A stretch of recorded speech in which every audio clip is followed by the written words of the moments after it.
Hi everyone, it's Jessica. Welcome back to my channel. Today I am working on the super simple fall placemats using that really basic pattern that I've shared many times, and also the fabric forage found and hand-me-down.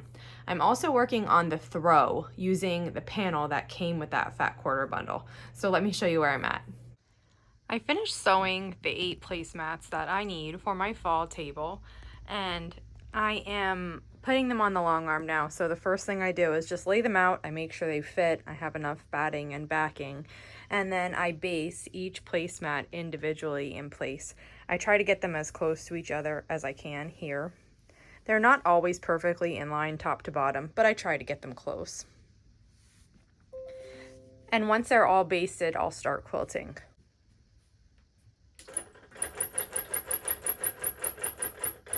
I usually start on one side. When I'm doing quilts, I always start in the middle. But for these, I usually start on one side, the side closest to the one that I did last.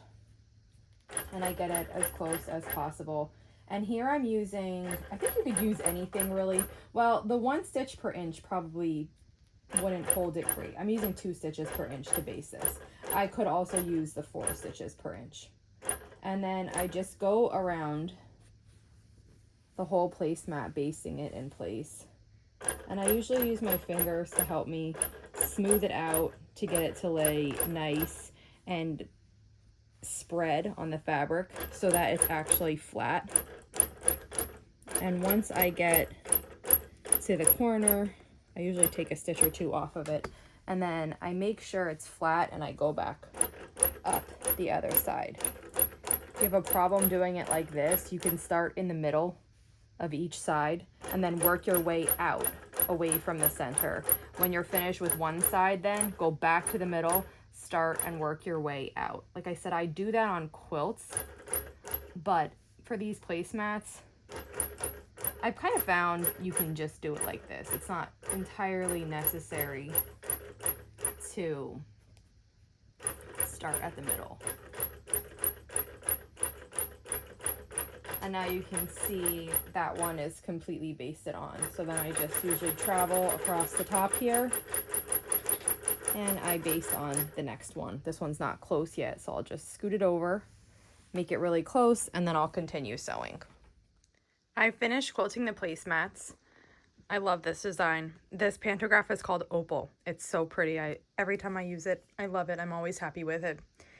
I am going to take these off of the long arm and get them cut apart.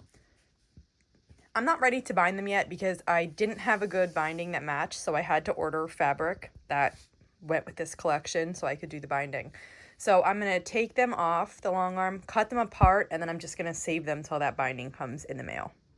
I cut them apart, and of course, like I said, they still need binding, but they're still really cute, and I just want to flip through them so you could see them.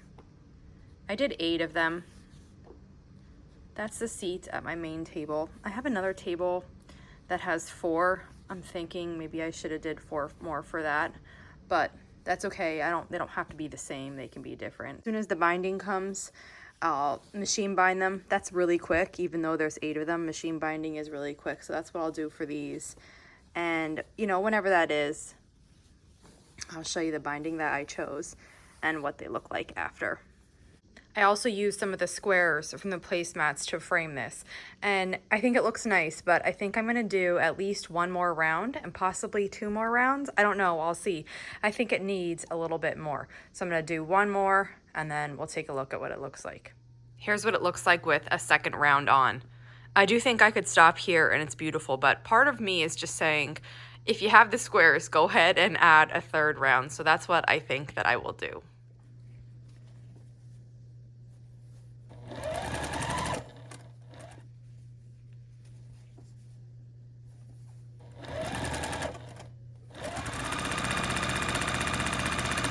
This is the last row of the 3rd border, so let's go take a look. Here it is, and I think this looks really cute.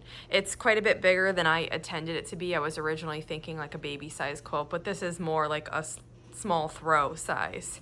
I am happy though that I made it bigger. I do think it's really pretty like this. I ordered binding for this when I ordered binding for the placemats, but I still have to figure out a backing, so that'll be my next step. So that's it for today. I need to pick out a backing and wait for that binding fabric to come. And I wanted to show you, this is what I have left of the fat quarter bundle. So I have them grouped into stacks that I cut them in. It's about 7.5 inches by 21. So it's not quite a fat eighth bundle. I don't know that I'll have enough fabric to make that Chex Mix quilt that I was showing in the original video. I'll link to that below if you didn't see it, but I have to go through the pattern and see. Because I did the extra rounds on that throw quilt, I used more fabric than I thought I would.